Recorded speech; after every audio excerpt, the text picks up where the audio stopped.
যে নেতারা সালাত আদায় করে আবার দেশের সম্পদ পাচার করে, খবর নিয়ে দেখেন ওরা ওযুর নিয়মটাই জানে না। সূরা তাহা 20 নম্বর সূরা আয়াত নাম্বার 14 আল্লাহ পাক বলে দিয়েছেন, ইন্নানি আনাল্লাহু লা ইলাহা ইল্লা আনা ফা'বুদুনি ওয়া আকিমিস সালাতা লিযিকরি। আল্লাহ তাআলা বললেন, নিশ্চয় আমি আল্লাহ, আমি ছাড়া কোনো উপাস্য নাই, সুতরাং আমার গোলামি করো, আমার ইবাদত করো, আর আমার শরণার্থে সালাতকে কায়েম করো। সালাতকে কায়েম করো আল্লাহর শরণার্থে। আল্লাহর শরণ জিকির, সালাত হচ্ছে সর্বোত্তম জিকির। আর আমার দেশের কিছু লোকেরা সালাত আদায় করে না, কিন্তু জিকির করতে ভালো পারে। এমন জিকির করে, জিকির করতে করতে গাছের মাথায় ওঠে,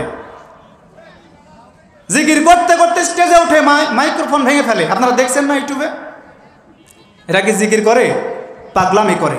এই পাগলা জিকির জিন্দেগি তো কোনো রাসূলের সাহাবী, কোনো তাবেঈ, কোনো ইমানদার করেন নাই। এই পাগলা জিকিরকে ছেড়ে দিতে হবে। আগে সালাত কায়েম করুন, সালাত আদায় করুন, এটা সর্বোত্তম জিকির।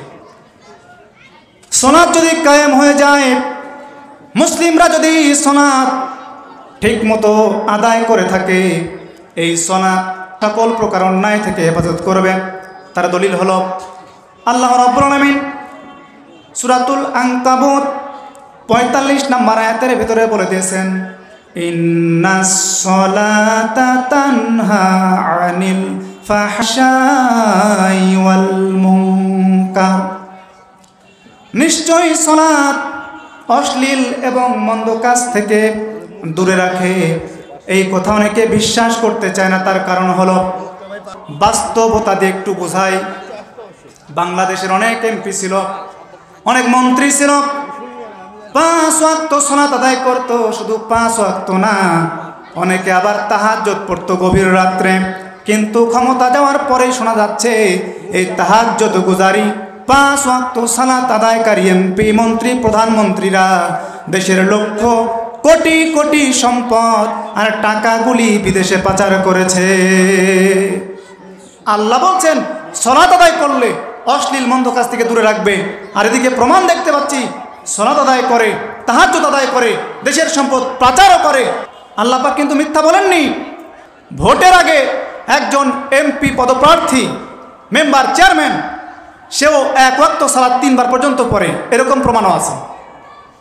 যেখানেই জনগণ সেখানেই নামাজ। আমাদের নেতা কত ভালো রে! কিন্তু নেতা আসরের সালাত 3 বার আদায় করলো, এটা বুঝলা না। এই সালাত কি নেতাকে দুর্নীতি থেকে মুক্ত করতে পারবে? কখনোই না। আমার ভাইয়েরা, মিশকাতের 1237 নম্বর হাদিস, আল্লাহ রসুলের দরবারে একজন লোক এসে বলল, রাসূলুল্লাহ সাল্লাল্লাহু আলাইহি সাল্লাম, অমুক লোক রাতের বেলায় সালাত আদায় করে।